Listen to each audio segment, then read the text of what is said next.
Halo para mahasiswa dan pembelajar hukum sekalian, selamat datang di sesi paparan eksplanasi filsafat hukum kita hari ini. Kita bakal ngelakuin satu perjalanan intelektual yang seru banget, ngebedah materi soal pondasi sosiologis dan ruang lingkup evolusi pemikiran hukum, mulai dari zaman pertengahan sampai ke era modern. Kita bakal ngeliat langsung gimana sih hukum itu bertransformasi, dari yang awalnya sekedar dogma teologis absolut, sampai akhirnya jadi instrumen sosiologis yang dinamis banget. Oke, langsung aja kita mulai ya.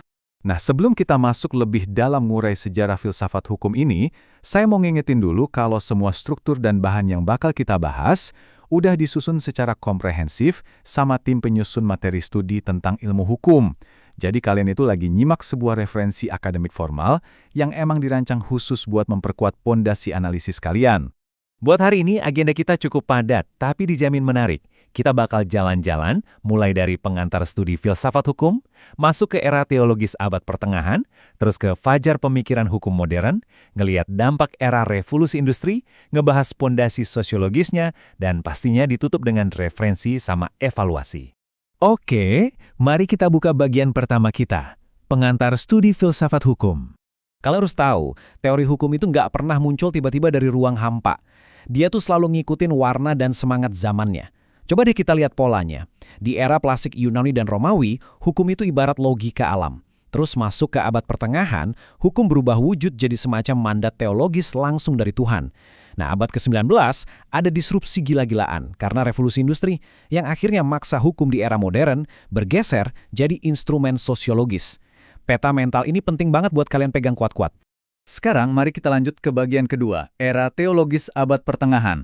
Bayangin aja, di masa ini tuh pola pikir orang bener-bener didominasi sama hubungan mereka dengan Sang Pencipta. Hukum sama moral itu ibarat dua sisi koin yang nggak bisa dipisahin. Semuanya berpusat pada hukum Tuhan. Saint Augustinus, salah satu tokoh besarnya, nekenin banget kalau hukum itu bukan cuma buat bikin tertib sosial doang, tapi lebih ke tatanan hidup damai dan cinta kasih dari Tuhan.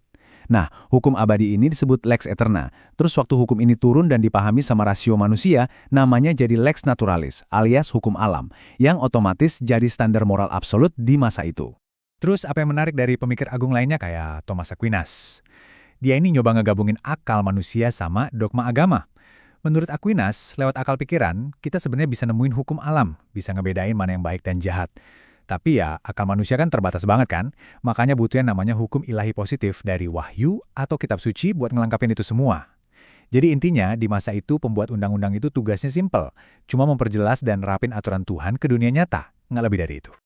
Tapi, yang namanya sejarah kan selalu bergerak ya. Mari kita masuk ke titik balik yang dramatis di bagian ketiga, fajar pemikiran hukum modern.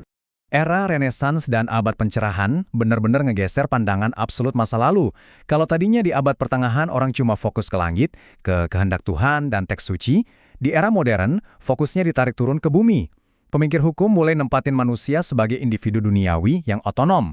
Hukum itu bukan lagi sekedar bayang-bayang agama, tapi murni tatanan buatan manusia yang didorong sama fakta sosial, rasionalitas, dan utilitas, alias seberapa berguna sih hukum itu di kehidupan praktis. Kita masuk ke bagian keempat, dampak era revolusi industri. Kalian mungkin mikir, apa sih pemicu utama perubahan yang ekstrim banget ini? Jawabannya ada di abad ke-19. Mesin uap jalan, pabrik-pabrik menjamur, dan tiba-tiba masyarakat kebelah jadi dua kubu besar. Para bos industrialis sama kaum buruh. Konflik pecah di mana-mana dan kesenjangan ekonomi makin tinggi. Di titik ini, aturan moral teologis dari masa lalu udah nggak mempan lagi buat ngadepin masalah sekompleks ini. Para pelaku ekonomi butuh banget kepastian. Mereka butuh hukum formal yang rasional dan objektif supaya bisnis jalan dan sengketa bisa diselesain. Ini benar-benar jadi momen di mana hukum dipaksa beradaptasi jadi semacam instrumen manajerial masyarakat. Kebutuhan baru tadi secara logis ngebawa kita ke bagian kelima, pondasi sosiologis pemikiran hukum. Jadi poin krusialnya ada di sini.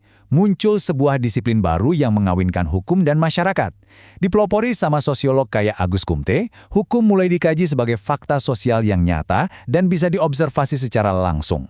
Tokoh-tokoh modernis nekanin banget kalau hukum wajib sejalan sama perubahan di masyarakat.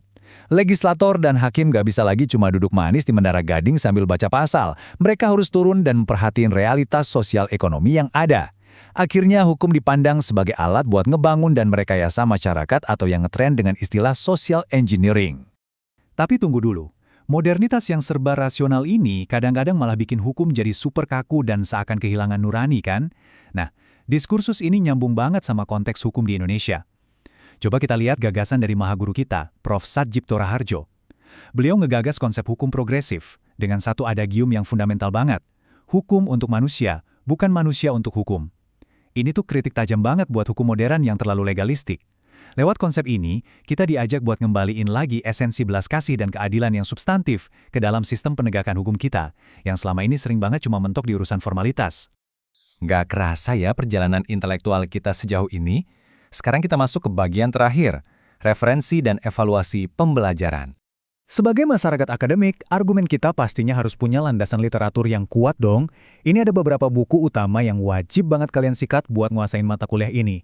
Ada karyanya Theo Huijers buat ngasih kalian fondasi historis, terus bukunya Wolfgang Friedman yang ngebahas tuntas teori-teori modern, dan pastinya literatur Prof. Sadjipto Raharjo buat mahamin sosiologi hukum dalam realitas Indonesia. Anggap aja buku-buku ini sebagai amunisi utama kalian dalam berargumen nanti. Oh iya, buat mempertegas kedudukan akademis dari sesi kita kali ini, paparan eksplanasi yang lagi kalian simak ini adalah media pengajaran yang emang resmi didesain buat diakses secara online oleh kalian para mahasiswa.